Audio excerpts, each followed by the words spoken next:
Friends, welcome to Adarsh kitchen. ಬನ್ನಿ friends, ಇವತ್ತಿನ ವಿಡಿಯೋದಲ್ಲಿ ಒಂದು ಹೆಲ್ತಿ ಟಿಪ್ಸ್ ಅಂತಲೇ ಹೇಳ್ಬೋದು. ನಾನಿಲ್ಲಿ ಎಲ್ಲರೂ ಕೂಡ ಇವಾಗ ಶಾಂಪೂನ ಯೂಸ್ ಮಾಡ್ತಾರೆ. ಶಾಂಪು ಯೂಸ್ ಮಾಡೋದ್ರಿಂದ ಬೇಗ ವೈಟ್ ಹೆಡ್ಸ್ ಎಲ್ಲ ಬರುತ್ತೆ ಮಕ್ಕಳಿಗೆ. ಶಾಂಪು ಯೂಸ್ ಮಾಡೋದು ಕೂಡ ಒಳ್ಳೆಯದಲ್ಲ. ಹಾಗಾಗಿ ನಾವು ಮನೇಲಿರೋ ಅಂಥ ಇಂಗ್ರೀಡಿಯೆಂಟ್ಸ್ನೇ ಯೂಸ್ ಮಾಡಿ ಶಾಂಪು ಬದಲಿಗೆ ಇದನ್ನು ಈ ಥರ ಯೂಸ್ ಮಾಡಿದ್ರೆ ನಮಗೆ ಎಣ್ಣೆನೂ ನೀಟಾಗಿ ಕ್ಲೀನ್ ಆಗುತ್ತೆ, ಹೇರ್ಸ್ ಕೂಡ ತುಂಬಾ ಚೆನ್ನಾಗಾಗುತ್ತೆ.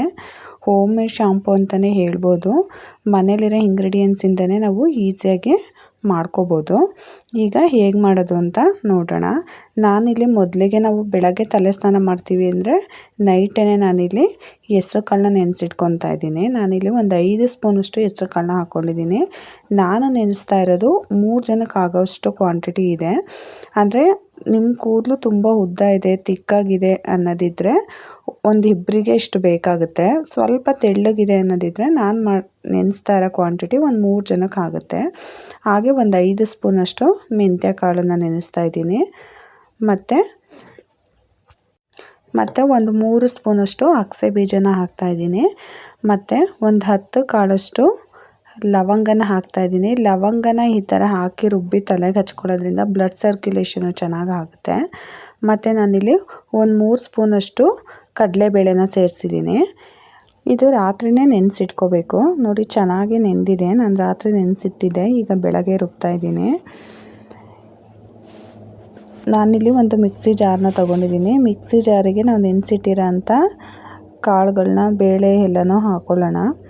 ಹೆಸ್ರು ಕಾಳು ಮತ್ತು ಕಡಲೆಬೇಳೆಯಲ್ಲೂ ಕೂಡ ಅಂದರೆ ಜಿಡ್ಡನ್ನ ತೆಗಿಯೋಂಥ ಒಂದು ಅಂಶ ಇರುತ್ತೆ.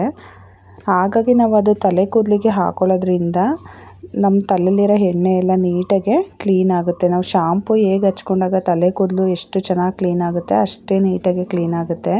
ನಾನಿಲ್ಲಿ ಒಂದು ಈರುಳ್ಳಿನ ಸೇರಿಸಿದ್ದೀನಿ. ಸ್ವಲ್ಪ ಕರ್ಬೇವಿನ ಸೊಪ್ಪನ್ನ ಸೇರಿಸ್ತಾ ಇದ್ದೀನಿ. ನಾವು ಇದನ್ನು ಒಂದು ಅರ್ಧ ಗಂಟೆ ತಲೆಗೆ ಹಚ್ಕೊಂಡು ಬಿಡ್ತೀವಲ್ವ, ಹಾಗಾಗಿ ತಲೆ ಕೂದಲಿಗೂ ಕೂಡ ಪ್ರೋಟೀನ್ ಕೂಡ ಸಿಗುತ್ತೆ. ಮತ್ತು ನಾನಿಲ್ಲಿ ಒಂದೆಲ್ಗ ಸೊಪ್ಪನ್ನು ಹಾಕ್ತಾಯಿದ್ದೀನಿ. ಸ್ವಲ್ಪ ನಾನು ಬೇವಿನ ಸೊಪ್ಪನ್ನು ಕೂಡ ಸೇರಿಸ್ತಾ ಇದ್ದೀನಿ.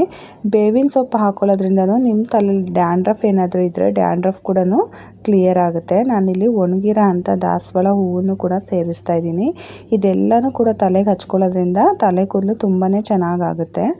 ಮತ್ತು ನಾನು ಹಾಗೆಯೇ ಒಂದು 20 ಎಲೆಯಷ್ಟು ದಾಸವಾಳ ಎಲೆನೂ ಕೂಡ ಸೇರಿಸ್ತಾ ಇದ್ದೀನಿ.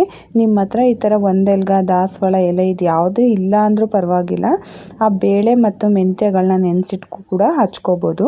ಇದ್ದರೆ ಇದನ್ನೆಲ್ಲನೂ ಹಾಕ್ಕೊಳ್ಳಿ, ತಲೆ ಕೂದಲಿಗೆ ತುಂಬಾ ಒಳ್ಳೆಯದು. ಇದನ್ನು ಸ್ವಲ್ಪ ನೀರು ಹಾಕಿ ಫುಲ್ಲು ನೈಸ್ ಪೇಸ್ಟಾಗಿ ರುಬ್ಕೋಬೇಕು. ತರಿಯಾಗಿ ರುಬ್ಕೋಬಾರ್ದು, ಫುಲ್ಲು ನೈಸ್ ಪೇಸ್ಟಾಗಿ ರುಬ್ಕೋಬೇಕು. ಮತ್ತು ತುಂಬ ಗಟ್ಟಿಗೆ ಇರಬೇಕು ಅಂತ ಏನಿಲ್ಲ. ನಿಮಗೆ ತಲೆ ಕೂದಲಿಗೆ ಹಚ್ಕೊಳ್ಳೋಕ್ಕೆ ಎಷ್ಟು ಇದು ಇರಬೇಕೋ ಅಷ್ಟು ನೋಡಿ ನೀರನ್ನು ಸೇರಿಸ್ಕೊಳ್ಳಿ. ತುಂಬಾ ಚೆನ್ನಾಗಾಗುತ್ತೆ ಫ್ರೆಂಡ್ಸ್ ಕೂದಲು. ಮತ್ತು ಎಣ್ಣೆನೂ ಕೂಡ ತುಂಬಾ ಕ್ಲೀನ್ ಆಗುತ್ತೆ. ಏನಂದರೆ ಇದಕ್ಕೆ ಸ್ವಲ್ಪ ಟೈಮ್ ಬೇಕು ಸ್ನಾನ ಮಾಡೋದಕ್ಕೆ. ನಾವು ಇದನ್ನು ಹಚ್ಕೊಂಡು ಮಿನಿಮಮ್ ಒಂದು 15ರಿಂದ 30 ನಿಮಿಷಗಳ ಕಾಲ ತಲೆಗೆ ಹಚ್ಕೋಬೇಕು. ಒಂದು 30 ಮಿನಿಟ್ ಆದಮೇಲೆ ನಾವು ನಿಧಾನಕ್ಕೆ ಸ್ವಲ್ಪನೇ ನೀರು ಹಾಕಿ ಚೆನ್ನಾಗಿ ಉಜ್ಕೊಂಡು ನೀಟಾಗೆ ಕ್ಲೀನ್ ಮಾಡ್ಕೋಬೇಕು. ನಾನು ನೋಡಿ ನನ್ನ ಮಗಳಿಗೆ ಹರಳೆಣ್ಣೆ ಅಂದರೆ ಕೈ ಎಣ್ಣೆಯನ್ನು ಹಚ್ತಾ ಇದ್ದೀನಿ. ನೀವು ಹರಳೆಣ್ಣೆ ಕೂಡ ಹಚ್ಕೊಂಡ್ರೂ ಆ ಪೇಸ್ಟನ್ನ ಹಚ್ಕೊಳ್ಳೋದ್ರಿಂದ ತಲೆ ಕೂದಲು ನೀಟಾಗಿ ಕ್ಲೀನ್ ಆಗುತ್ತೆ. ನಾನು ನೋಡಿ ನೀಟಾಗೆ ಹರಳೆಣ್ಣೆನ ಕೂದಲಿಗೆಲ್ಲ ಚೆನ್ನಾಗಿ ಹಚ್ತಾ ಇದ್ದೀನಿ. ನಾವು ಎಣ್ಣೆ ಹಚ್ಕೊಂಡು 1 ಅವರ್ ಅಥವಾ 2 ಅವರ್ಸ್ ಬಿಟ್ಟು ತಲೆ ಸ್ನಾನ ಮಾಡ್ಕೋಬೇಕು ಅಂತ ಹೇಳ್ತಾರೆ. ಹಾಗಾಗಿ ನಾನು ಎಣ್ಣೆ ಹಚ್ಚಿ 1-2 ಅವರ್ ಬಿಡ್ತಾ ಇದ್ದೀನಿ. ನೋಡಿ, ನಾನು ಹರಳೆಣ್ಣೆನೇ ಹಚ್ಚಿದ್ದೀನಿ. ತೋರ್ಸೋದಕ್ಕೋಸ್ಕರ ಕೊಬ್ಬರೆಣ್ಣೆ ಏನು ಹಚ್ಚಿಲ್ಲ, ಹರಳೆಣ್ಣೆನೇ ಹಚ್ಕೊಂಡಿದ್ದೀನಿ. ನೀವು ಕೊಬ್ಬರೆಣ್ಣೆನಾರು ಹಚ್ಕೊಳ್ಳಿ, ಹರಳೆಣ್ಣೆನಾರು ಹಚ್ಕೊಳ್ಳಿ. ತುಂಬ ಚೆನ್ನಾಗಿ ಕ್ಲೀನ್ ಆಗುತ್ತೆ, ಶಾಂಪು ಥರನೇ ಕ್ಲೀನ್ ಆಗುತ್ತೆ. ನೋಡಿ, ನಾನು ಎಣ್ಣೆ ಹಚ್ಚಿ 2 ಅವರ್ಸ್ ಬಿಡ್ತಾ ಇದ್ದೀನಿ. 2 ಅವರ್ಸ್ ಆದಮೇಲೆ ನಾನು ರುಬ್ಕೊಂಡಿರೋಂಥ ಪೇಸ್ಟನ್ನ ತಲೆಗೆ ಹಚ್ತಾ ಇದ್ದೀನಿ. ನಾನು ಆಗಲೇ ಹೇಳ್ದಂಗೆ ನಿಮಗೆ ಶಾಂಪು ಥರ ನಾವು 5 ನಿಮಿಷಕ್ಕೆ ಹೋಗಿ ಪಟ್ಟಂತ ಸ್ನಾನ ಮಾಡ್ಕೊಂಡು ಬರ್ತೀವಿ ಅನ್ನೋ ಥರ ಆಗಲ್ಲ. ಇದು ಸ್ವಲ್ಪ ಟೈಮ್ ತೊಗೊಳುತ್ತೆ. ನಿಮಗೆ ಅರ್ಜೆಂಟ್ ಇದ್ದಾಗ ಮಾತ್ರ ಶಾಂಪೂನ ಯೂಸ್ ಮಾಡಿ. ಸ್ವಲ್ಪ ಫ್ರೀ ಇದ್ದಾಗ ಇದನ್ನೇ ಯೂಸ್ ಮಾಡಿ. ತುಂಬಾ ಒಳ್ಳೆಯದು. ತಲೆ ಕೂದಲು ಕೂಡ ತುಂಬಾ ಚೆನ್ನಾಗಾಗುತ್ತೆ ಮತ್ತು ಯಾವುದೇ ರೀತಿ ಕೆಮಿಕಲ್ ಕೂಡ ಇರೋದಿಲ್ಲ ಇದರಲ್ಲಿ. ಮತ್ತು ನಾವು ಏನೇ ಒಂದು ಹೊರಗಡೆಯಿಂದ ತರಬೇಕು ನಮ್ಮ ಮನೇಲಿ ಇಲ್ಲ ಅನ್ನೋ ಥರ ಇಲ್ಲ. ಮನೇಲಿರೋ ಅಂಥ ಇಂಗ್ರೀಡಿಯೆಂಟ್ಸ್ನೇ ಯೂಸ್ ಮಾಡಿ ಮಾಡೋ ಅಂಥದ್ದು. ಮತ್ತು ನೀವು ಒಂದೆಲ್ಗ ಸೊಪ್ಪು, ದಾಸವಾಳ ಹೂವು, ದಾಸವಾಳ ಎಲೆ ಇಲ್ಲ ಅಂದರೂ ಪರವಾಗಿಲ್ಲ, ಮಾಮೂಲಿ ಕಡಲೆಬೇಳೆ, ಹೆಸ್ರು ಕಾಳು, ಮೆಂತ್ಯ, ಅಗಸೆ ಬೀಜ, ಈರುಳ್ಳಿ, ಇವನ್ನ ಕರ್ಬೇವಿನ ಸೊಪ್ಪು ಇದನ್ನು ಯೂಸ್ ಮಾಡಿಕೊಂಡು ಕೂಡ ನೀವು ಮಾಡ್ಕೋಬೋದು. ಮತ್ತು ಇದಕ್ಕೆ ನೀವು ಇನ್ನೂ ಸ್ವಲ್ಪ ನಾನು ಅದು ಅಂದರೆ ಸೋಪ್ ನಟ್ ಅಂತ ಬರುತ್ತೆ ನೋಡಿ, ಸೋಪ್ ನಟ್ಟು ಮತ್ತು ಸೀಗೆಕಾಯಿ ಇದ್ದರೆ ಅದನ್ನು ಕೂಡ ನೀವು ಹಾಕಿ ರುಬ್ಕೋಬೋದು. ಆವಾಗ ನಿಮಗೆ ನೊರೆ ಕೂಡ ಚೆನ್ನಾಗಿ ಬರುತ್ತೆ, ಇನ್ನೂ ಚೆನ್ನಾಗಿ ಕ್ಲೀನ್ ಆಗುತ್ತೆ. ನಾನು ಅದೆರಡನ್ನೂ ಸೋಪ್ ನಟ್ಟು ಮತ್ತು ಸೀಗೆಕಾಯಿ ಎರಡನ್ನೂ ಕೂಡ ನಾನೇನು ಹಾಕಿಲ್ಲ. ಇಷ್ಟನ್ನೇ ನಾನು ಇವಾಗ ನಿಮಗೇನು ವೀಡಿಯೋದಲ್ಲಿ ತೋರಿಸ್ದೆ ಅದಷ್ಟನ್ನೇ ಹಾಕಿ ರುಬ್ಕೊಂಡಿದ್ದೀನಿ. ಇಷ್ಟರಲ್ಲೇ ತುಂಬಾ ಚೆನ್ನಾಗಿ ಕ್ಲೀನ್ ಆಗುತ್ತೆ. ಮತ್ತು ಇದನ್ನೆಲ್ಲ ನೀವು ಪೌಡ್ರು ಕೂಡ ಮಾಡಿಟ್ಕೋಬೋದು. ಪೌಡ್ರು ಮಾಡಿಟ್ಕೊಂಡು ನೀವು ಆಗಲೇ ಇಮಿಡಿಯೇಟಾಗಿ ಕಲಸಿ ಈ ಥರ ಹಚ್ಕೊಂಡು ಕೂಡ ಸ್ನಾನ ಮಾಡ್ಕೋಬೋದು.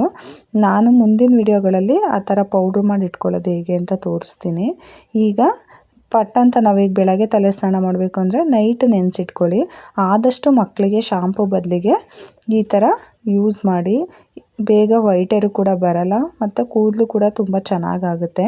ನನಗೆ ಇದು ನನ್ನ ಫ್ರೆಂಡ್ ಸಜೆಸ್ಟ್ ಮಾಡಿದರು. ನಾನು ನನ್ನ ಮಗಳಿಗೆ ನಮಗೆಲ್ಲ ಶಾಂಪೂನೇ ಯೂಸ್ ಮಾಡ್ತಾಯಿದ್ದೆ. ನನ್ನ ಫ್ರೆಂಡ್ ಒಬ್ಬರು ಈ ಥರ ಯೂಸ್ ಮಾಡಿ ಚೆನ್ನಾಗಾಗುತ್ತೆ ಅಂತ ಹೇಳಿದ್ರು. ನನಗೂ ನಂಬಿಕೆ ಇರಲಿಲ್ಲ. ಎಣ್ಣೆ ಎಲ್ಲ ಹೇಗೆ ಹೋಗುತ್ತೆ ಅಂತ ಅಂದ್ಕೊಂಡಿದ್ದೆ. ನಾನು ಒಂದೆರಡು ಸಲ ಅಪ್ಲೈ ಮಾಡಿದ್ಮೇಲೆ ಎಣ್ಣೆ ಎಲ್ಲ ತುಂಬ ಚೆನ್ನಾಗೇ ಹೋಗುತ್ತೆ. ನೀವು ಬೇಕಾದ್ರೆ ಟ್ರೈ ಮಾಡಿ ನೋಡಿ. 7 ಸಲ ತುಂಬ ಚೆನ್ನಾಗಿ ಶೈನಿಂಗ್ ಥರ ಚೆನ್ನಾಗಾಗುತ್ತೆ. ಬಟ್ ನಾವು ತಲೆ ಸ್ನಾನ ಮಾಡುವಾಗ ಸ್ವಲ್ಪ ಅಂಟಂಟು ಅಂತ ಅನಿಸುತ್ತೆ, ಕ್ಲೀನ್ ಆಗಿಲ್ಲ, ಅಂಟಂಟಿದೆ ಅನ್ನೋ ಥರ ಅನಿಸುತ್ತೆ. ಬಟ್ ಇಲ್ಲ, ಅದು ತಲೆಯಲ್ಲಿ ಅಂದರೆ ಅದು ತರಿ ಥರ ಸ್ವಲ್ಪ ತಲೆಗೆಲ್ಲ ಅಂಟ್ಕೊಂಡಿರುತ್ತಲ್ವ, ಹಾಗಾಗಿ ನಮಗೆ ಸ್ನಾನ ಮಾಡುವಾಗ ಆ ಥರ ಅನಿಸುತ್ತೆ, ಕ್ಲೀನ್ ಆಗಿಲ್ಲ ತಲೆ, ಹಾಗೇ ಇದೆ ಅನ್ನೋ ಥರ. ಅದು ಸ್ವಲ್ಪ ಒಣಗಿದ ಮೇಲೆ ನಾವು ಬಾಚ್ಕೊಂಡಾಗ ಅದು ಒಟ್ಟೊಟ್ಟು ಥರ ಇರೋದೆಲ್ಲ ನೀಟಾಗೆ ಉದುರೋಗುತ್ತಲ್ಲ, ಆಗ ಫುಲ್ಲು ಶೈನ್ಫುಲ್ಲಾಗಿರುತ್ತೆ ತಲೆ ಕೂದಲು. ತುಂಬಾ ಚೆನ್ನಾಗಾಗುತ್ತೆ ಫ್ರೆಂಡ್ಸ್. ನೀವು ಒಂದು ಸಲ ಮಿಸ್ ಮಾಡದೆ ನೋಡಿ, ಟ್ರೈ ಮಾಡಿ, ನಿಮಗೂ ತುಂಬಾ ಇಷ್ಟ ಆಗುತ್ತೆ. ನೋಡಿ, ತಲೆಗೆಲ್ಲ ಈ ಥರ ನೀಟಾಗಿ ಎಲ್ಲ ಕಡೆ ಚೆನ್ನಾಗೇ ಹಚ್ಕೋಬೇಕು. ಆ ಪೇಸ್ಟನ್ನ ಹಚ್ಕೊಂಡು ಅಟ್ಲೀಸ್ಟ್ ಒಂದು ಅರ್ಧ ಗಂಟೆನಾದ್ರೂ ಬಿಡಬೇಕು. ನೀವು ಹಚ್ಕೊಂಡಿದ ತಕ್ಷಣ ಪಟ್ಟಂತ ಸ್ನಾನಕ್ಕೆ ಹೋಗಬಾರ್ದು. ನಾವು ಹಚ್ಕೊಂಡಿದ ತಕ್ಷಣ ಸ್ನಾನಕ್ಕೆ ಹೋಗ್ಬಿಟ್ರೆ ನಾವು ಅದೆಲ್ಲ ಹಾಕಿ ರುಬ್ಕೊಂಡು ಹಚ್ಕೊಂಡಿರೋದು ಕೂಡ ವೇಸ್ಟು. ಹಾಗಾಗಿ ಒಂದು ಅರ್ಧ ಗಂಟೆನಾದ್ರು ಬಿಟ್ಟು ಸ್ನಾನ ಮಾಡಿದ್ರೆ ಅದರಲ್ಲಿರೋ ಪ್ರೋಟೀನ್ ಕೂಡ ನಮ್ಮ ತಲೆ ಕೂದಲಿಗೆ ಸೇರಿಕೊಳ್ಳುತ್ತೆ. ನೋಡಿ, ಅರ್ಧ ಗಂಟೆ ಹಾಗೆ ನಾನು ತಲೆ ಸ್ನಾನನ ಮಾಡಿಸಿದ್ದೀನಿ. ನೋಡಿ, ಕಾಣಿಸ್ತಿದೆ ಅಲ್ವಾ, ಹರಳೆಣ್ಣೆ ಹಚ್ಚಿದೆ ನಾನು. ಎಷ್ಟು ಚೆನ್ನಾಗಿ ಎಣ್ಣೆ ಹೋಗಿದೆ ನೋಡಿ ತಲೆಯಲ್ಲಿ. ಆದರೆ ತಲೆಯಲ್ಲಿ ಆ ಸೊಪ್ಪಿಂದು ಮತ್ತು ಆ ಮೆಂತ್ಯ ಕಾಳ್ದು ಅದೆಲ್ಲ ಒಟ್ಟೊಟ್ಟು ಥರ ಹಾಗೆ ಉಳ್ಕೊಂಡಿದೆ ತಲೆಯಲ್ಲಿ. ಸ್ವಲ್ಪ ತಲೆ ಕೂದಲು ಒಣಗಿದ ಮೇಲೆ ಈ ಥರ ಬಾಚ್ತಾ ಇದ್ದರೆ ಅದು ಪೂರ್ತಿ ಉದುರೋಗುತ್ತೆ. ನೋಡಿ, ನೀಟಾಗೆ ಪೂರ್ತಿ ಉದುರುತ್ತೆ. ಸ್ವಲ್ಪ ತಲೆ ಕೂದಲು ಒಣಗಬೇಕು, ಒಣಗಿದ್ಮೇಲೆ ನೀಟಾಗಿ ಉದುರುತ್ತೆ. ನೋಡಿ, ಸ್ವಲ್ಪ ಕೂಡ ತಲೆಯಲ್ಲಿ ಎಣ್ಣೆ ಇಲ್ಲ. ಮತ್ತು ಶೈನ್ ಶಾಂಪು ಹಾಕ್ದಾಗ ನಮಗೆ ಹೆಂಗೆ ತಲೆ ಕೂದಲು ಶೈನಿಂಗ್ ಥರ ಅನಿಸುತ್ತೆ, ಅದೇ ರೀತಿ ಅದಕ್ಕಿಂತ ತುಂಬಾ ಚೆನ್ನಾಗಿ ಅನಿಸುತ್ತೆ ಫ್ರೆಂಡ್ಸ್ ಕೂದಲು. ನೀವು ಒಂದು ಸಲ ನಿಜವಾಗ್ಲೂ ಟ್ರೈ ಮಾಡಿ, ತುಂಬ ಚೆನ್ನಾಗಿದೆ. ನೀವು ಅರ್ಜೆಂಟು ಪಟ್ಟಂತ ಸ್ನಾನ ಮಾಡಬೇಕು ಅನ್ನೋಂಗಿದ್ದಾಗ ಮಾತ್ರ ಶಾಂಪೂನ ಯೂಸ್ ಮಾಡ್ಕೊಳ್ಳಿ. ಇಲ್ಲ ಫ್ರೀ ಇದ್ದೀವಿ ಅಂದಾಗ ಇದನ್ನೇ ಯೂಸ್ ಮಾಡಿ. ನೀವು ಪೇಸ್ಟ್ ಮಾಡು ಕೂಡ ನೀವು ಫ್ರಿಜ್ಜಲ್ಲೂ ಕೂಡ ಸ್ಟೋರ್ ಮಾಡಿ ಇಟ್ಕೋಬೋದು.